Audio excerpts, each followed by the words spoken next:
passion and pageantry of college football lives here. This is the Paul Feinbaum Show, Hour 2 podcast. This might be college football heaven.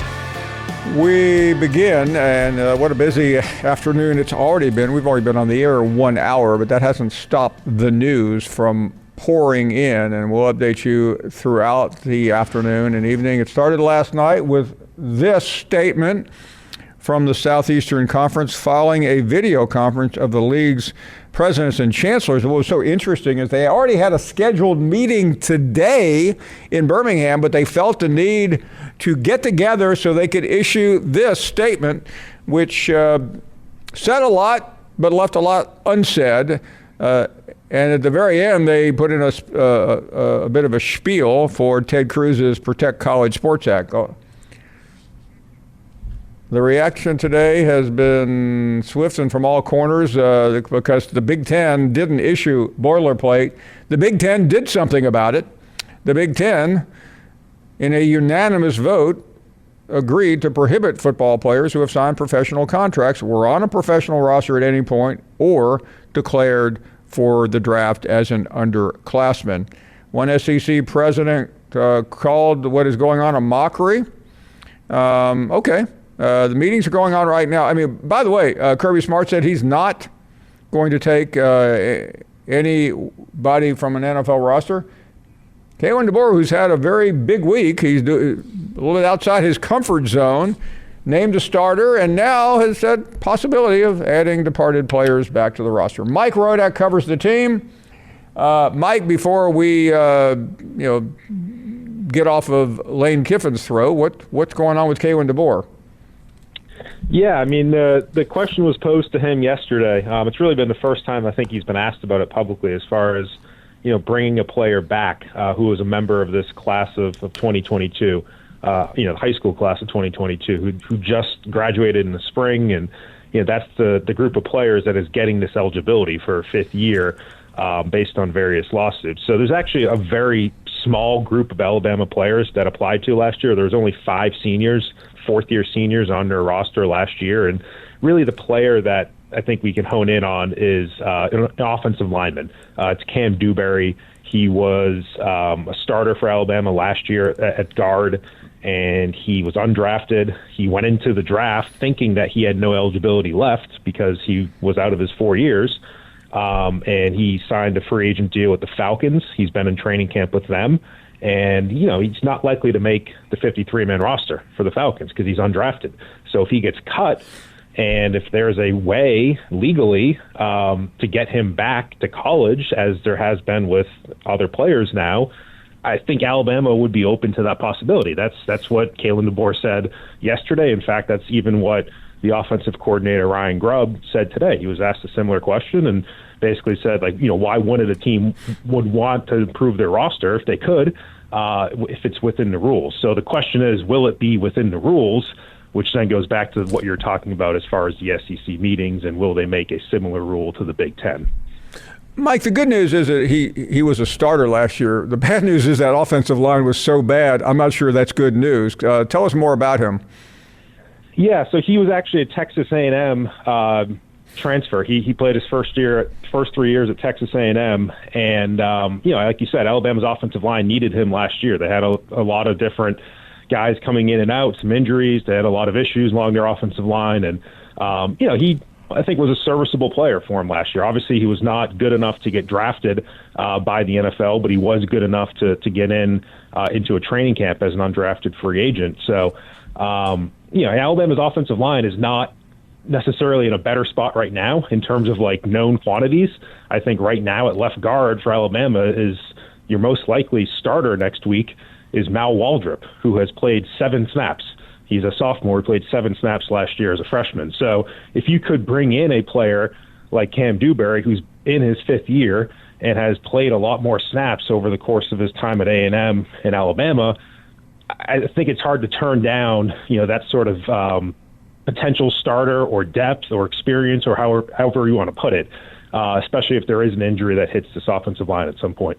Mike Rodek with us from Bama 24/7. Mike, you've covered the NFL. You covered Belichick at the Patriots. You've been around camps when there was some negativity. You've been around camps when there was positivity. I need some help because I was not sure about this football team, and then Saturday morning happened. Keelan Russell named the starter, and everybody that I hear from now is going gaga, even though you and I and half the free world could have predicted he would eventually be the starter this year. Can you explain what happens Saturday morning and why the dissemination of glee from Alabama seems to be at a new high?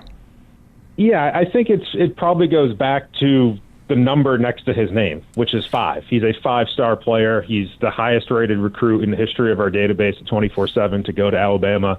It's the potential, it's the ceiling, it's kind of the excitement that people can think about potentially happening. And I think that goes above and beyond what Austin Mack brought. And again, it kind of goes back to the number next to his name. Austin Mack was a 4-star recruit. And it just, there's a different level of excitement in people's minds when they think about the possibilities with Keelan Russell. So, at the end of the day, it was a close competition. Like, I don't know if there was a huge difference between the two quarterbacks throughout camp. And that was something that Kalen DeBoer really tried to stress after he made this announcement to his team on Monday, was like, both of these guys are really good. And in his words, he doesn't feel like Austin Mack lost the competition. He just felt like Keelan Russell won it. So I think that's kind of where the excitement comes from, is people have kind of seen these glimpses of him. And it's only in a couple games. I mean, Eastern Illinois and Louisiana Monroe last year were the 2 games that Keelan Russell played in. So it's going to be a lot different in 2 weeks when he goes to Kentucky and starts a SEC game on the road to kind of see what he does against that level of competition. But again, I think people just, you can see the talent, you can see the flashes of brilliance because of his athletic ability, because of his throwing ability, his escapability, but he has to put all that together on the field with a questionable offensive line, a questionable running game. Can all that happen in a way that puts Alabama in position to make a national title run? I think that's a separate question. Mike, you covered Nick Saban at Alabama, and I don't want to put too many words in your job description that don't belong, but you still cover Nick Saban as a beat. If you follow Mike on social media, you can learn pretty much everything that Nick Saban says. I don't know how you have time to do anything else, but I'm appreciative of it, so I don't have to follow him very closely. But you were partaking last night in another Nick Saban event. There seems to be a lot of them this summer, and there'll be more starting in the fall that seem to suck some of the oxygen out of Alabama football, because Nick Saban will not go away. And I say that with great respect. He had an event last night where money is being raised for tremendous causes. So explain what Saban said last night that continues to make news.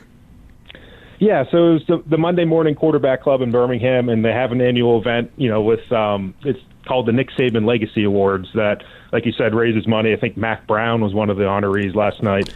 And then, Lou Holtz, who was represented by Skip Holtz. So, it was a planned event. And, Nick, I think, is still being asked about, obviously, the Protect College Sports Act, as you mentioned earlier, which is sputtering. I mean, as we all know, it kind of, I don't want to say died in the Senate, but it certainly did not get to the point where people wanted it to get to before the last recess. And I think, Nick is aware of that, and he's just trying to make the case to people that that this is not a perfect bill in his words, but it's something that he feels like needs to advance. And so that was, one of the few things that he was talking about, last night. And it's still, obviously, it's a thorny subject for a lot of different senators who have a lot of different things that they want to accomplish in the bill. And at the end of the day, if you ask me, I don't know if it's going to happen, but Nick Saban has been part of this presidential commission. He's worked with the Yankees president, Randy Levine. He's worked with President Trump, and he's tried to, put forth a certain new vision for college football. And I don't know if everybody agrees with that vision, but that's basically what he was talking about last night. Yeah, and Mike, I was at an event about a week and a half ago that every politician in the state was there. I had a role in it. And I was talking to some of them, pretty prominent people, to put it mildly, and I asked about Saban and the Senate bill. And the person told me, I'm not so sure that Nick Saban really wants to be involved as much as he appears to be, except the president keeps mentioning his name every time he is asked about it because he knows, one thing about Donald Trump, he knows branding. And if you mention Nick Saban in connection to college football, it's probably going to resonate more than any other name. So do you know whether this, and the White House put out a statement also last winter that Saban was behind it. I mean, do you think he really is that active, or is he being dragged into it by 1600 Pennsylvania Avenue? Yeah, I think he says yes to people that he, respects or is friends with, or whatever you want to call it. It's happened before, going back to, Joe Manchin when he was in the Senate, and Joe Manchin's a childhood friend of Nick Saban's, and there was a couple of things that came up politically with Manchin where Saban got involved, and I think if somebody calls him up and asks him, and it's a friend of his, I think he tries to help out. I think he likes the idea in his mind of trying to save college sports and put forth the vision that he has for it. But there's just so many different players and so many different entities at play that just because Nick Saban has that vision, I don't know if everybody else does. And that's kind of where things have stalled. And again, he's trying to make the point in his mind that if the bill is 80% perfect, but there's 20% of things that people don't agree on, why not pass the 80% and hold back the 20%? But as we know, that's probably not how the Senate works. And, there's always different motives that the 100 people in that Senate room have. So, I don't think he really wants to get too involved, politically. I think he doesn't want to go into that briar patch, as he said, but to the extent where he's able to help, I think he tries to. Mike, finally, did he say anything there or recently about the Alabama football team, which more people care about than whether this bill passes? Right. Yeah. It's he's talked about it a little bit recently as far as, the quarterback competition and, the same thing with him where he was asked about both quarterbacks. And I think he tried to distance himself a little bit from trying to have too strong of an opinion on it and said, it's Kalen DeBoer's decision. But he did say he thinks Keelan Russell's a playmaker. And I don't know if he had quite the strong wording for Austin Mack, which goes back to what we were talking about earlier. It's that vision that he has, all the things that Keelan Russell brings. I think people can see that. So, that's one of the things. But I think in general, his message about Alabama this year has been, can they sneak up on people? Will they be kind of this under the radar team that, doesn't have the expectations on their back and trying to repeat as national champions and some of the things that his own teams had to do? Can they have, a little bit more of a chip on their shoulder, an edge, being picked 7th in the SEC? I think that's kind of been his message. But at the end of the day, he's still an employee of Alabama. So the question is, will he ever pick against them on College Game Day? He has not yet done so in 2 years on that show. I thought I was the only person that picked Alabama in every game. Hey, Mike, thank you. It's always great to talk to you. Nobody knows more than Mike Rodak joining us, talking about a number of important things. We appreciate it. We're up against the break. Your phone calls are straight ahead.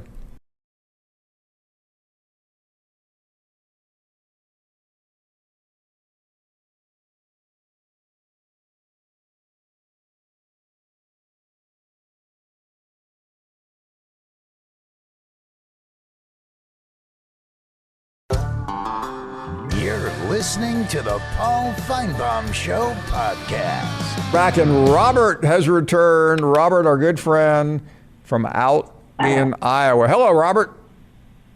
How are you, buddy? We're doing great. Yeah, okay. Number one, would you tell me if Mac, M-A-C-K, from Alabama, is he going to stay in Alabama football or not? I think so. Robert. Is he going to be the linebacker or what? Yeah, I mean, I think, I'll double check this, but I hear pretty good things. Yeah, me too. Do you mind if I can sing? Do you mind if I can sing a song by Dolly Parton, Jolene?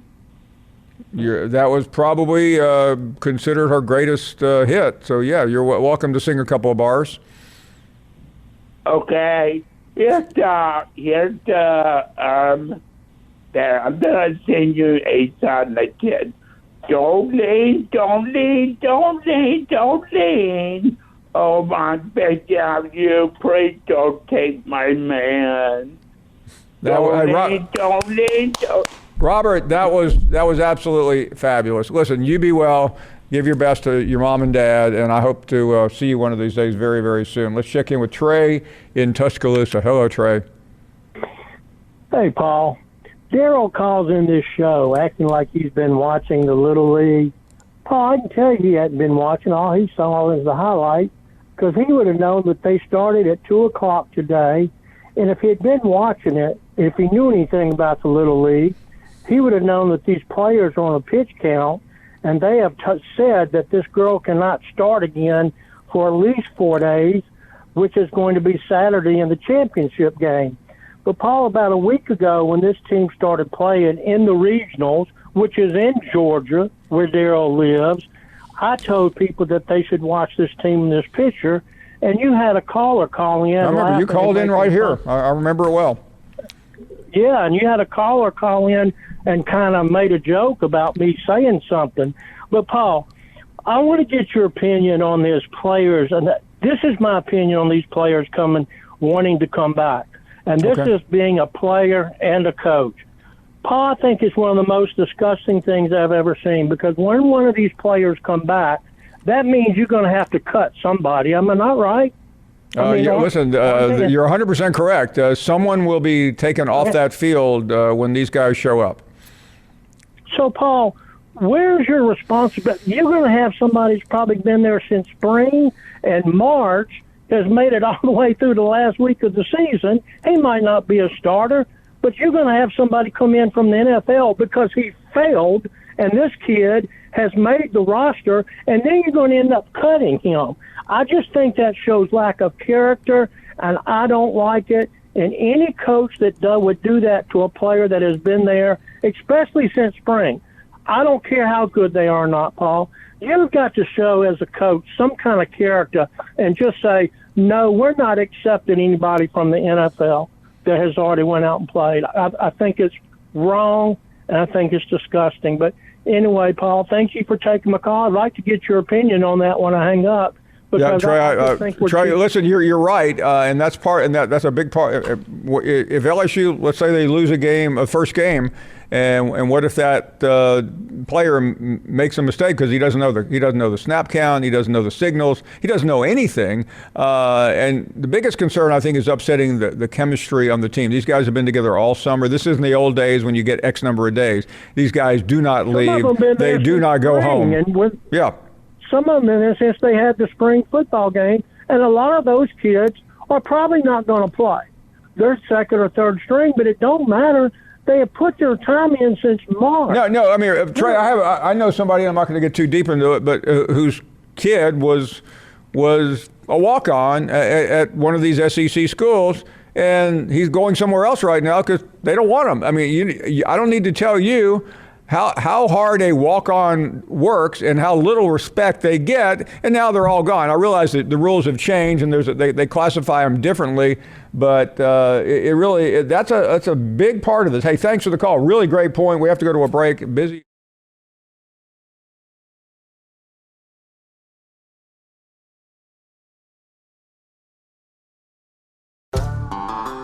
You're listening to the Paul Feinbaum Show podcast. Fine. This is from Eric Spanberg. This was in the Sports Business Journal. Eric is the managing editor of the Charlotte Business Journal, but this was how I found out about Eli Cranor. The name of the book, Mississippi Blue 42, takes readers into excesses and corruption in big-time college athletics.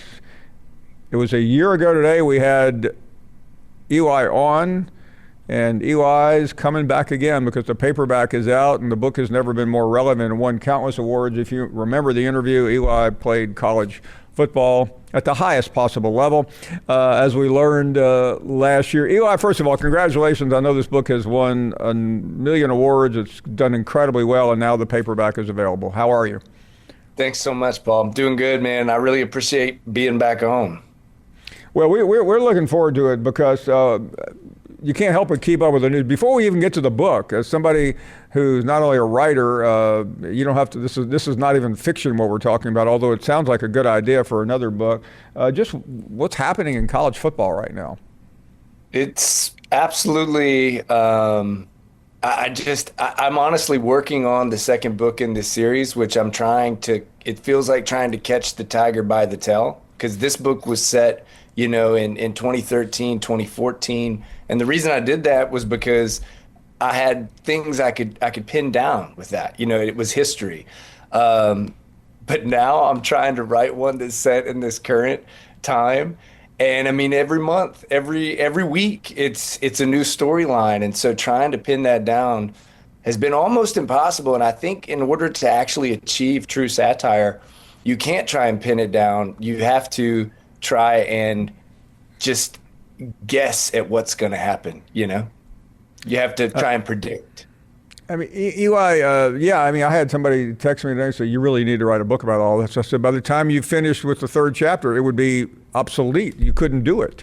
And besides, I'll leave it to, I'd much rather do what you're doing is write fiction. So you played quarterback at Florida Atlantic, and not for Lane Kiffin, by the way.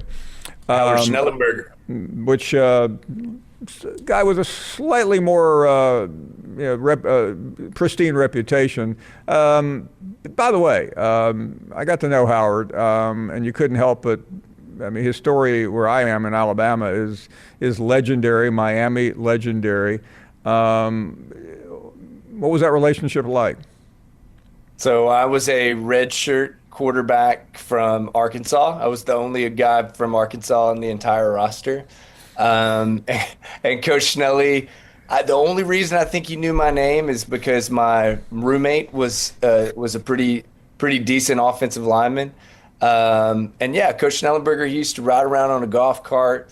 And by the spring game, right before I was leaving, I had jammed one of my fingers, and he ended up pulling up and coming over and telling me to make sure that I taped one of my jam fingers over there. So I was just glad that he knew my name when he pulled up on that golf cart. I mean, I won't give a historical lesson on Schnellenberger, but he came to Alabama, and as the legend goes, one of his first big recruits was none other than Joe Namath. That story, and really what he did, and there were a lot of people that were devastated to this day that he never got back to Alabama. But let's get to the book. There's no simple way to describe a plot for a novel, but give it a go. Sure, yeah. So you've got a rookie FBI agent named Ray Johnson. And if you're thinking where her inspiration came from, for me, was remember the character from Remember the Titans. Yes, the daughter of the coach, and how much she loved college football. Always loved that character. And then mix her with my wife, who was a collegiate pole vaulter at the University of Arkansas. And this is where you get this FBI agent. And it's back in 2013, back in 2014. She's trying to get in and do some investigating into some potential fraud at the University of Mississippi. And when she gets there, their star quarterback falls. The University of Central Mississippi. Central Mississippi. Central Mississippi. When the quarterback, she gets there, he falls off a college bar's roof, lands on a bag of money, and there's really no looking away from it at that point. And so that's where the case, and as they say, the plot thickens.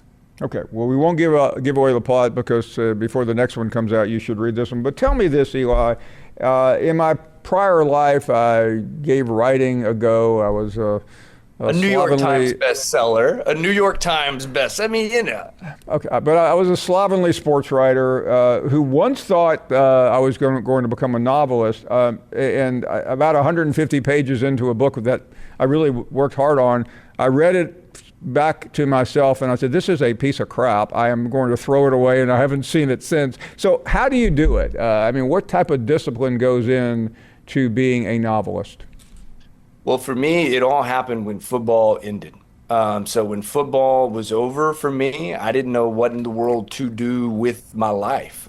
It had been there since third grade. I'd played, I'd coached, and it was about 20 some odd years later that I didn't have it. And so I went after writing just the same way I would have quarterbacking or coaching. And it took about 7 years. And so I get to teach creative writing now at Arkansas Tech University. I get to go around and give talks about creative writing. And really, I mean, there's only two things, and that is reading a lot and writing a lot. And if you do those two things and you stick with it long enough, there's a great Southern writer named Larry Brown out of Mississippi who's passed away now. And he had this great quote, man. Larry Brown was one of my favorites when I was coming up and cutting my teeth on kind of rural grit lit. He had this great quote, and he said, if you want it bad enough, you can have it. I think that applies to a lot of things. If you're willing to hurt bad enough, you can have it. And that was the exact quote. And so for me, yeah, it was 7 years, get up at 5 o'clock, write for about 2 hours in the morning, and 3 really bad manuscripts and a lot of short stories later, I wrote my 4th novel-length manuscript, and that was the one that got published, the first one. And it has to be a rush because you walk into a store, you walk into a bookstore, you look up on online, and there it is. What's it like to be sitting around waiting for the reviews of your friends, your family, and even book critics? It's completely different from being a football player or a coach. So as a football player and a coach, everything's immediate. You've worked all week, you're on the field Friday, Saturday, and whatever you do is either getting applause or it's getting a boo. No one, when you put a book out, you don't get to sit around and watch people read your novel, which would be weird, but also make the whole thing feel more tangible instead of just kind of strange. So today's been a big day, Paul. I wanted to give a mention to this. It all coincided with A being on here and then the paperback releasing. It's something you can't plan when the stars align like this. And then today it was named the Booker Worthen Literary Prize, which is Arkansas's top prize for a book. Mississippi Blue 42 just got named that honor today. So as an Arkansas, you're through and through. That's a big one for me. Well, many congratulations for that. I peeked behind you and I saw somebody I've gotten to know a little bit, former Auburn football player Ace Atkins behind you. So there is some commonality, but when you read novels, because everybody's always looking for something, like, who do you read?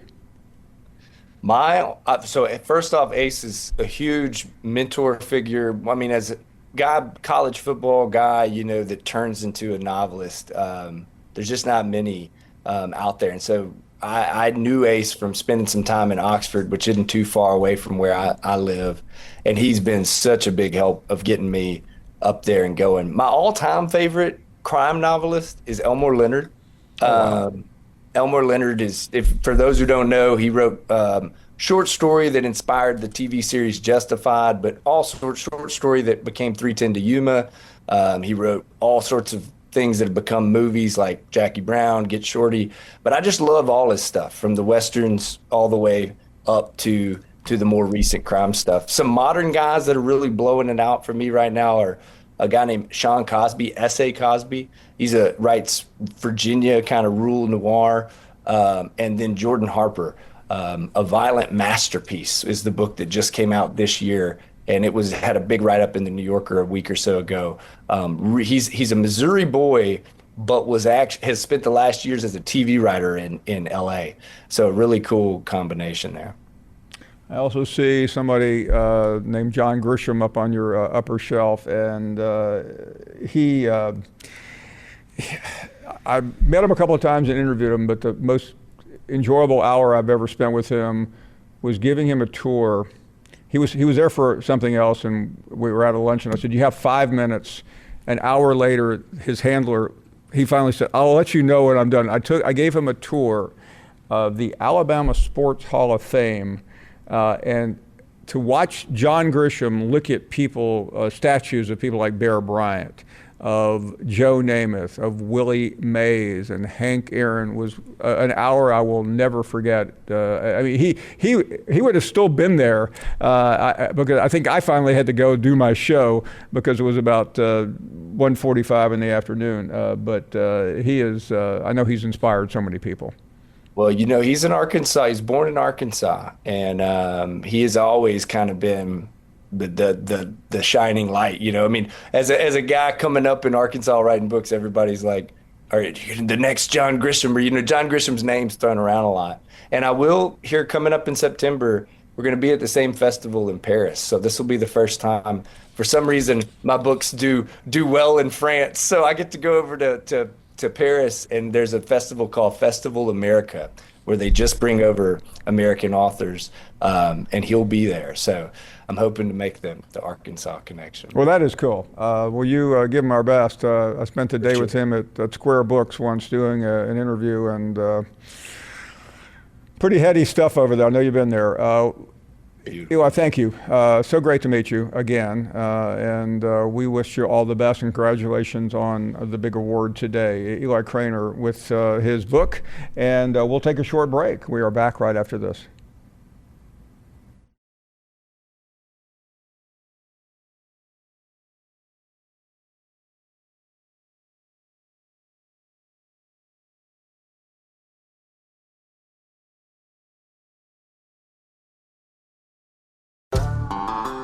You're listening to the Paul Feinbaum Show podcast. We are back, and we appreciate everyone being here. Vance is up next. Hey, Vance.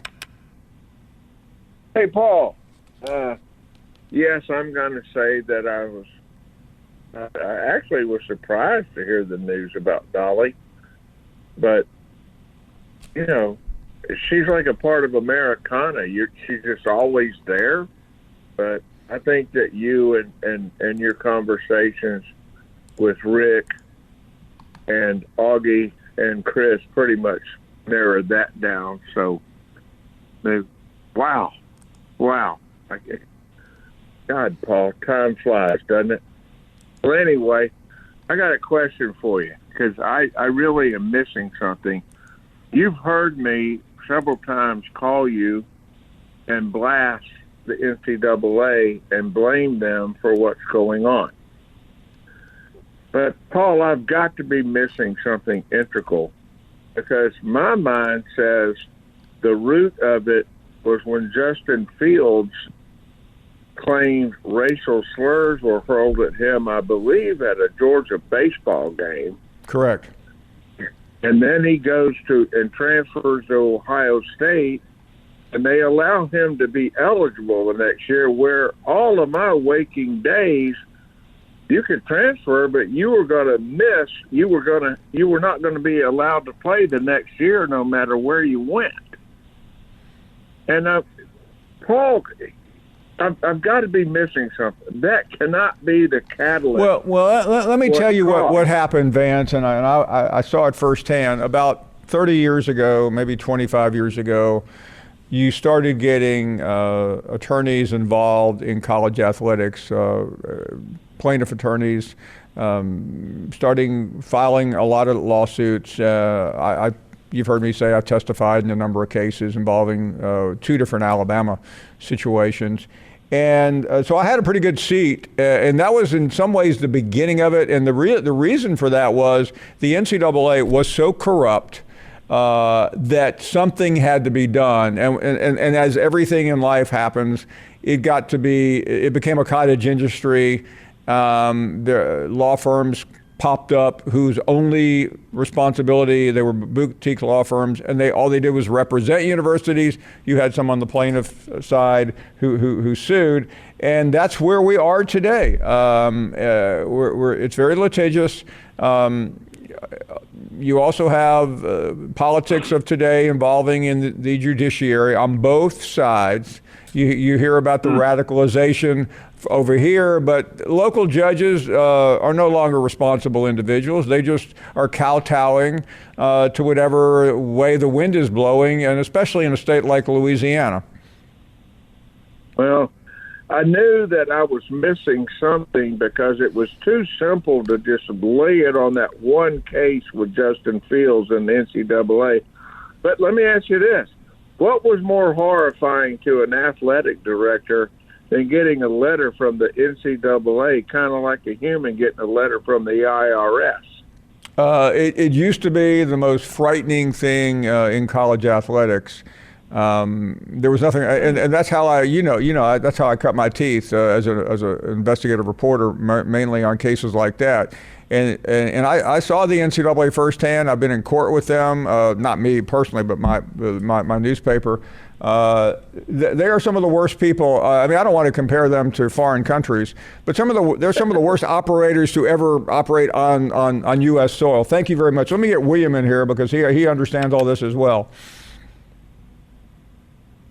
Paul, let's put that aside for a minute and talk about Dolly, can we? As an East Tennessean, it's today to me it's akin to August of 1977 when Elvis died. You feel like you've lost a friend, and a couple of kind of not unknown, but untalked about facts about her is I think her greatest legacy isn't her songs and really isn't Dollywood. I think it's her book foundation. Right. Because she started giving free books to children in Sevier County, where she was from, 25 or 30 years ago. And I don't know how many millions of books she's given around the world to children. And that's something that, gets overlooked. But a little bit of trivia about her, she and Miley Cyrus were distant cousins through a guy named James Brickey, who got a land grant in Wares Valley, Tennessee, of 600 acres in the late 1700s. So, two of American pop star idols were distantly related through Mr. Brickey.